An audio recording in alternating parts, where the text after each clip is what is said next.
Karena dalam kasus ini kan ada anak korban kekerasan fisik psikis, kemudian ada anak berkonflik dengan hukum, sehingga kita akan memakai Undang-Undang Perlindungan Anak. Nah, dalam Undang-Undang Perlindungan Anak, baik anak korban kekerasan fisik ataupun anak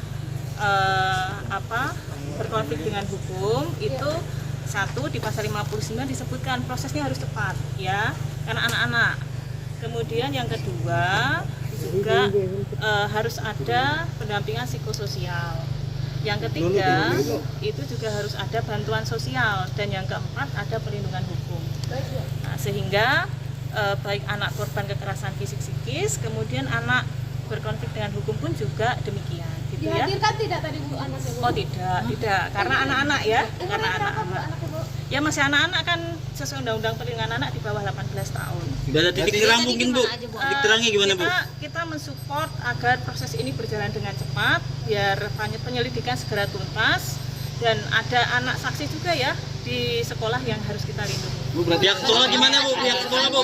Di sini Bu. Satu-satu datang ke Polres Bu, korban Bu. Tadi udah ketemu Bu? Tidak. Oh, tidak ada anak? Tidak ada anak. Dengan korban Bu? Akan bertemu. Kapan Bu, hari ini apa gimana Bu? Nanti ya. Bu, pihak sekolah gimana Bu? Pihak sekolah bakal tanggung jawab Bu gimana Bu? Sekolah kami belum berkomunikasi. Ya.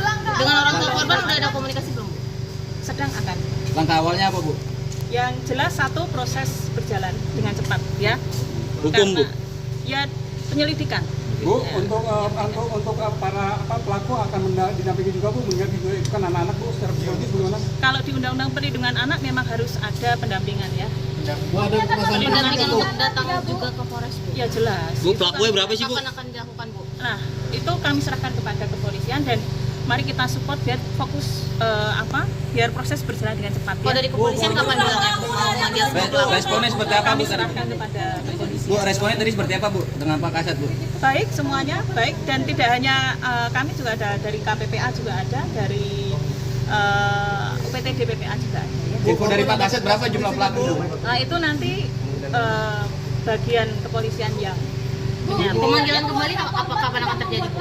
itu kepolisian, Pak. Kami hanya memastikan proses sudah berjalan dan memastikan agar prosesnya cepat sesuai Berarti dengan proses Undang-Undang sudah sampai Perlindungan Anak ya. sampai mana Bu, sekarang Bu? Bu, Kejiwaan hari ini Bu, Itu apakah sudah ada KPI bagiannya akan PDD ya. menjembatani untuk perdamaian Bu?